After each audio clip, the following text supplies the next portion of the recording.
After studying this module, you will be able to know how to determine race, what is somatrometry, various somatrometric measurements, how they are taken, and methods of taking those measurements. To introduce you this topic, race is both a cultural as well as biological term.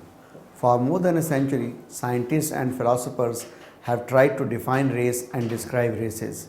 Some scientists define only three races, that is Caucasoid, Mongoloid and Negroid, while other scientists have defined more than 10 races. The dictionary gives several definitions for race. One definition is a local human population distinguished as a more or less distinct group by genetically transmitted physical characteristics. A second definition is any group of people united or classified together on the basis of a common history, nationality or geographic distribution. In this definition, common history, religion and other cultural characteristics supersede genetics. In any case, throughout the history of humanity, there had been genetic patterns that vary in time and place. Even if one accepts the categorization defined by race, there probably never was any such thing as a pure race. Wherever humans have gone, they have managed to successfully interbreed with any other group of humans encountered. Today, the ease of travel means that there are more people moving around the globe, creating greater genetic mixing opportunities than ever before. From the forensic perspective, using the three-race model still has some value in describing broad genetic and morphological characteristics. Therefore, it is left to the forensic investigator to use the term defined by the model in trying to identify the dead. The model is not perfect, but it does help us understand some of the variation in shape and form on some parts of the skeleton, particularly the skull. For the forensic anthropologist, determining race using the skull means looking at the shapes and relative sizes of some of the bones that form the facial features and some characteristics that contribute to the overall size and shape of the skull.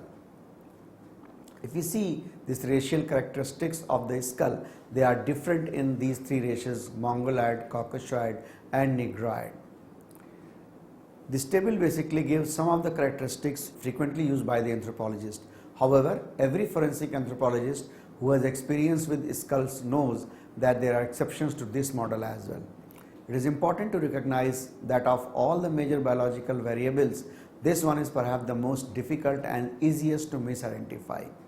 For this reason, anthropologists may not always be able to determine the race perfectly only with the help of skull or say few bones. Now, what is somatrometry? Somatrometry means the measurements of the living body including head and face. Before collecting the somatometric measurements, it is necessary to keep a record on the subject itself so that the findings of measurement can be analyzed at any time in comparison to other findings. Many methods exist for forensic ancestry attribution. Metric statistical methods generally require that a prescribed set of measurements be made and plugged into a formula for discriminant functional analysis. For example, the Gill method assesses mid-facial flatness utilizing a specialized coordinator called a cymometer. It includes several measurements of the upper face and produces a numeric value that falls on either side of a sectioning point, thus pointing to one of the two populations being compared. Although ancestry assessment focuses on the skull, particularly the face, some methods have been developed for individual postcranial bones. Observations of non-metric traits can be used additionally or alternatively. For example, Western European ancestry is frequently associated with facial morphology that includes a pinched nasal bridge and a narrow nasal opening, whereas in Asian populations and Native American populations, the nasal bridge is more apt to be flattened and the nasal aperture broader. The carabalized cusps, that is a small additional cusp or pit on the maxillary molar teeth, is not unusual in Europeans but is rarely seen in Asians or Africans. However, no single trait should ever be used as the basis for a decision about the ancestry. Rather, the entire complex of traits and matrices should be assessed. The level of experience of the forensic anthropologist with the regional population within which he or she practices is also critical. Now let's see the methods of taking somatometric measurements. When the forensic anthropologist examines an unidentified body, the first task is to take out a profile of biological and morphological characteristics from the details of the skeletal shape and size. The goal is to reduce the possibilities for group membership, age group, sex or population in order to increase the chances for identification. It is an exercise in statistics, socio-cultural context and judgment and not at all exact. Since the goal is to place an individual within a modern socio-cultural matrix, the methods should utilize comparable reference populations. In order to have a comparative study, one needs to have a pre-collected data. So below is the brief idea about how these measurements are taken, which later helps to establish identity. Let's see head and face first. Number one measurement is the maximum head length. It is the straight distance from glabella to the opisthocrinion. The opisthocrinion is thought to be the most prominent point of the occipital bone, which is positioned on the upper surface of the head in the mid-sagittal plane. Then the maximum head breadth. This measurement displays the straight distance between the two uvula or urion. To have an accurate result, measurement should be taken at right angles to mid-sagittal plane. Then third is the auricular height of head or head height. This measurement demonstrates the projective distance between trachea and vertex. Then the minimal frontal breadth. This measurement tells about the straight distance between the two frontotemporalia. It is in reality the linear distance between two frontotemporal. Then fifth one is the breadth of bizygomatic arch. This measurement demonstrates the straight distance in the middle of the two zygia, that is the distance from zygion to zygion. The zygion is the most lateral point on the zygomatic arch and the first finger and applied on the zygomatic arches. The maximum breadth is well known by trial, sliding the hands of the caliper backward and forward. This full breadth is usually obtained from a place near the ear, not on the cheek. Special care should be kept in mind while the process of operation remains ongoing because the skin may get displaced at the period of regarding the measurement. While measuring, the joint of the spreading caliper must be placed on the mid-sagittal plane of the person's head for a correct reading. The bigonial breadth. This measurement shows the straight distance between the two gonia which are present in the mandible, lower jaw, as the lateral most prominent part. Now seventh is the morphological facial height or the total facial height. It is the case where the measurement signifies the straight distance between nasion and nathion. Then morphological upper facial height. This measurement displays the straight distance in between the points nasion and prostheon. In this case, the blunt end of the fixed crossbar is positioned on the nasion. Then the lower crossbar is raised against the prostheon, which is situated at the lowest projection of the gum between the upper middle incisors. It should be kept in mind that the instrument must be disinfected after every measurement. Normally, the instrument is not allowed to touch the flesh part at the time of taking measurements. The ninth is the nasal height. It is the measurement which discloses the straight distance between nasion and subnasal.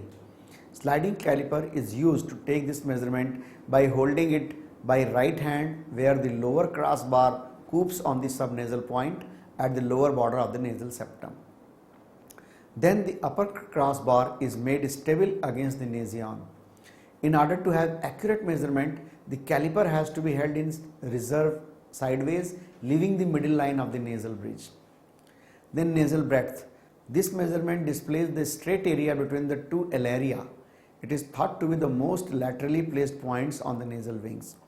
In this measurements is taken with the help of sliding caliper where upper crossbar is positioned against the right alair of the nose and the movable crossbar is adjusted on the other alair or ala.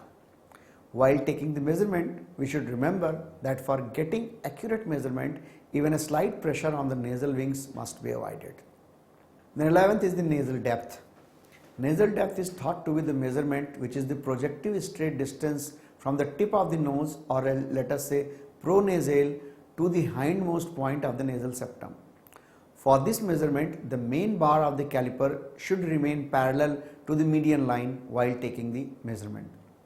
Then 12th is the ear length or the physiognomic ear length. This is the measurement which demonstrates the straight distance between supraoral and suboral. Supraoral is the uppermost point on the helix and lowest point of the ear lobe is suboral. Ear breadth or physiognomic ear breadth. Result of this measurement is the straight distance in between the two most lateral points of the ear, where one point lies at the base of the ear and the other point lies at the posterior border of the ear cartilage. It is measured with the help of sliding caliper using flat arms. Fixed crossbar of the measuring instrument is initially placed at the base of the ear, and then the movable crossbar is slided until it touches the most prominent point present on the ear cartilage. In 14th is the circumference of the head or horizontal circumference of the head. This measurement shows the maximum circumference of the head in horizontal position. One end of the steel tape is held on the glabella by left hand, the other end is held with the right hand and taken round following the opistocranion and again taken back to glabella. The tape around the head should be kept in the same plane and opistocranion is to be located beforehand. One should be very careful at the time of taking measurement as there is a fair chance to get the tape disclosed. Then 15th is the height of integumental lips. This measurement is the straight distance between labral superior and labral inferior. In this case, the mouth of the person to be measured should be closed and the arms of the sliding calipers are very cautiously placed in such a manner that they intersect the margins of the integumental lips in tangential manner while the caliper position is vertical. 16th is the lip length. This measurement reveals the straight distance between the two chilion. This is the mouth breadth or distance between the two corners of the mouth. The calipers need to be placed firmly on the jaws of the subject, which must be closed, and the facial muscles must be relaxed at the time of taking the measurement. Then after head and face and skull, now we see the measurements of the trunk and extremities. Number 1 is the stature or the height vertex. It is the measurement of vertical distance from vertex to floor. Anthropometer is used for taking this measurement. The subject to be examined should stand as erect as possible. His arms should hang on the sides, the heels should touch one another, and vision of the eye must be directed towards the horizontal plane, as parallel to the floor in order to keep the head in natural position. The position of the anthropometer should be vertical and in the median sagittal plane. It should be close to the subject and the moving crossbar is then allowed to touch the vertex slightly. In order to maintain the vertical position of the anthropometer, it is necessary to attach a goniometer to its fixed crossbar. Then number 2 is the height tragus. It is the measurement of the vertical distance from trachea to floor. The subject that has to be measured should stand erect, maintaining almost the same position as like the previous measurement. The head should be kept to the eye-ear plane. The measurement also finds the head height by subtracting it from the measurement of height vertex. The shoulder height or the height acromion. This measurement shows the vertical distance from acromion to the floor. The position of the anthropometer should be vertical. The arm of the subject is placed by side of the body in normal position. The anthropometer should run parallel to the body as it was in previous measurements. The landmark may be located by palpating the point with left hand, and the right hand slides the movable crossbar to touch the acromion when the subject does not shrink or elevate his shoulders. Then elbow height or height radial. This measurement shows the vertical distance from radial to the floor. The subject keeps his arm at rest and the position of the subject is same as previous measurements. The movable crossbar is touched at the radial point to take the measurement. Wrist height or height stellion. This is the measurement which indicates the vertical distance from stellion to floor. Like previous measurements, anthropometer is held by one hand and the other hand is employed to find out the stellion point. Lower sliding crossbar is used for taking this measurement. Then height of the tip of the middle finger or height dactylion. This measurement shows the vertical distance from dactylion to the floor. The subject should stand erect like the previous measurements. His hand must be stretched in the same plane but should not touch the thigh.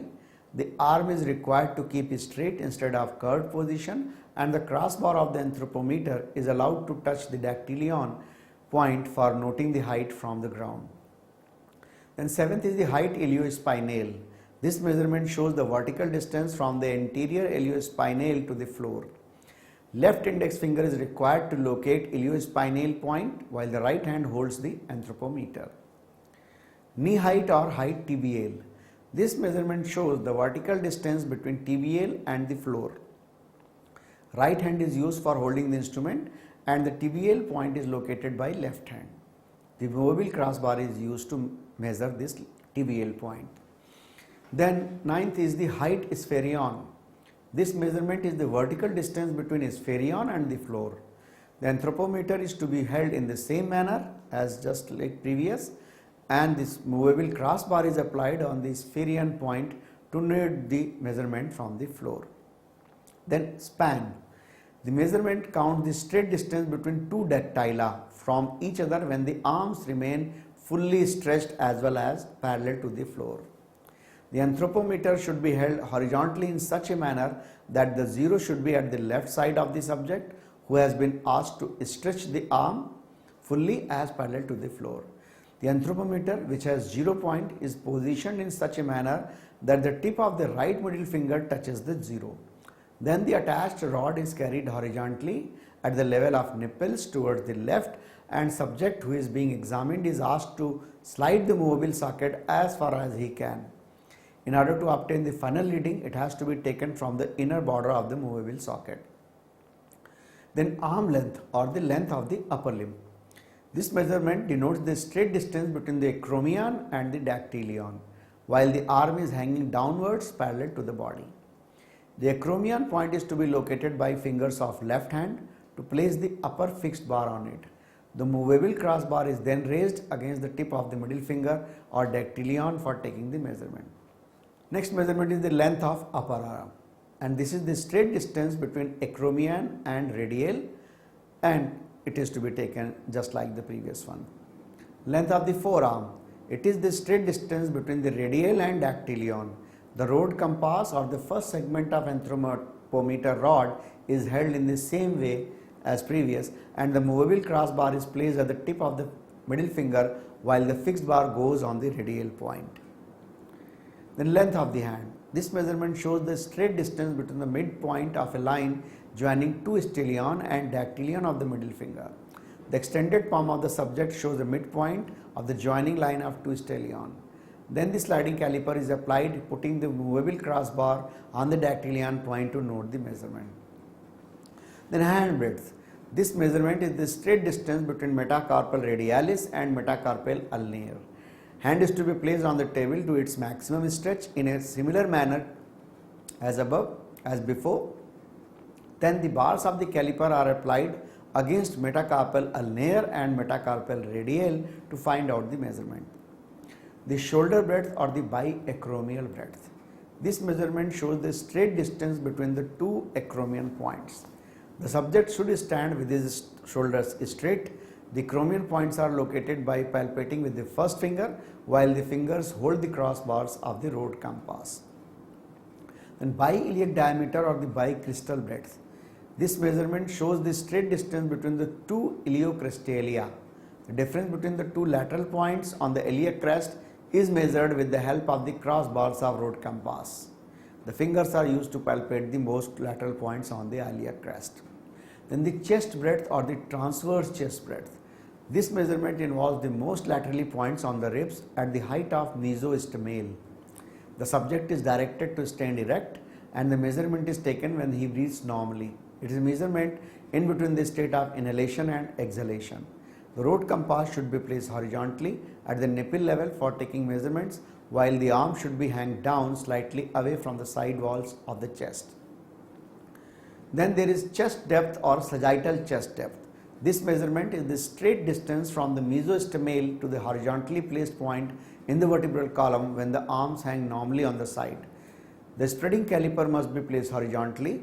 This measurement may be taken with the help of rod compass also.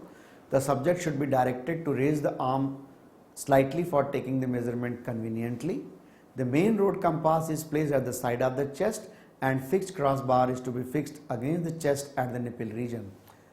Therefore, the movable crossbar should be adjusted in such a way that it fixes at the back just below the lower edge of the scapula. A slight pressure is given until the crossbar touches the lower edge of the shoulder blade. Then the measurement number 20 of the chest and thorax region, the circumference of the chest or the chest girth. This measurement is taken when the subject breathes normally.